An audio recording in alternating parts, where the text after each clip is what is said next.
Oke, standby, kamera ready, sound ready, 3, 2, 1, action.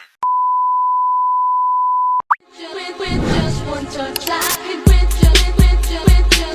just one touch, I could feel my body giving. Assalamualaikum warahmatullahi wabarakatuh. Halo semuanya, semoga hari ini kalian sehat dan tetap semangat ya. Sebelum kita mulai, saya mau bertanya dulu nih, pernah nggak sih kalian bingung antara milih lanjut tidur 5 menit lagi atau langsung bangun? Atau saat kalian lapar, bingung nih mau makan apa? Bakso, mie ayam, atau malah pesan semuanya?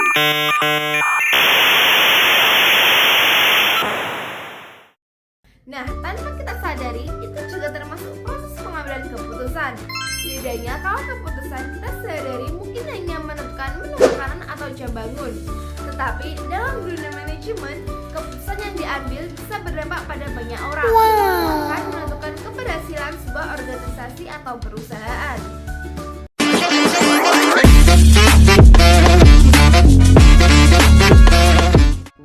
Perkenalkan, saya Revalina Ewi Agustin. Pada kesempatan kali ini, saya akan bahas materi pengambilan keputusan dalam manajemen.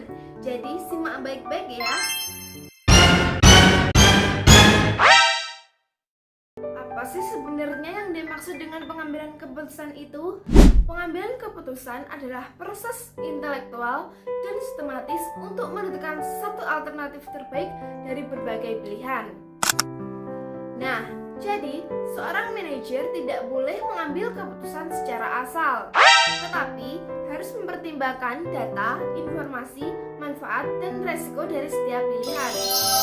Selanjutnya adalah tujuan pengambilan keputusan. Tujuan utamanya adalah menentukan solusi terbaik terhadap suatu masalah.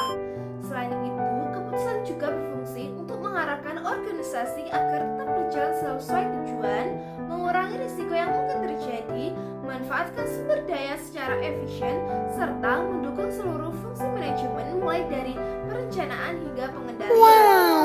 Lalu bagaimana proses pengambilan keputusan dilakukan?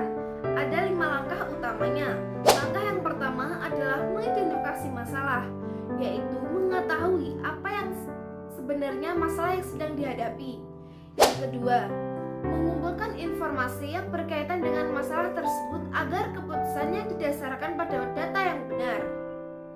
Yang ketiga, menganalisis berbagai alternatif. Pada tahap ini, setiap pilihan dibandingkan berdasarkan kelebihan, kekurangan, manfaat, dan risikonya. Yang keempat, memilih alternatif terbaik dan melaksanakannya sesuai dengan rencana. Yang terakhir, melakukan evaluasi untuk melihat apakah keputusan tersebut sudah berhasil atau masih perlu diperbaiki. Selanjutnya kita masuk ke jenis-jenis keputusan dalam manajemen. Yang pertama adalah keputusan terprogram. Keputusan ini bersifat rutin dan sudah memiliki prosedur atau SOP yang jelas. Contohnya adalah persetujuan administrasi atau pengadaan barang yang dilakukan secara rutin. Yang kedua adalah keputusan tidak terprogram. Keputusan ini bersifat kompleks, tidak rutin, dan membutuhkan analisis secara mendalam. Contohnya adalah merger perusahaan atau perubahan strategi bisnis. Kemudian ada keputusan jangka pendek, yaitu keputusan yang berhubungan dengan kegiatan operasional sehari-hari dan dampaknya hanya dalam waktu yang singkat. Sedangkan keputusan jangka panjang merupakan keputusan strategis yang berpengaruh terhadap masa depan organisasi. Misalnya investasi besar atau perubahan modal besar.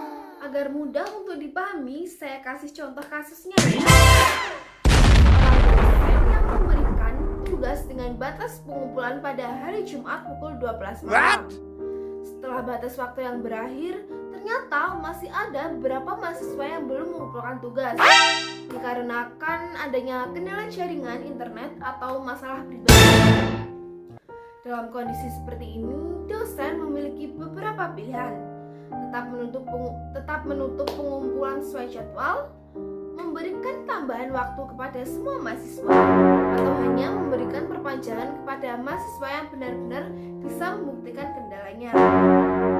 keputusan yang diambil harus mempertimbangkan 3 hal, yaitu kedisiplinan akademik, keadilan bagi mahasiswa yang sudah mengumpulkan tepat waktu, dan rasa empati terhadap mahasiswa yang mengalami kendala di luar kemampuannya. Nah, dari materi ini dapat disimpulkan bahwa pengambilan keputusan merupakan bagian yang sangat penting dalam manajemen. Keputusan yang baik tidak diambil secara terburu-buru, melainkan melalui proses yang sistematis, didukung oleh informasi yang akurat, serta mempertimbangkan manfaat dan risiko dari setiap pilihan. Sekian presentasi dari saya, semoga materi ini bermanfaat dan dapat menambah pemahaman kita tentang pentingnya pengambilan keputusan dalam manajemen. Terima kasih atas perhatiannya. Wassalamualaikum warahmatullahi wabarakatuh. Thank you everyone! Thank you Elmar! Boom!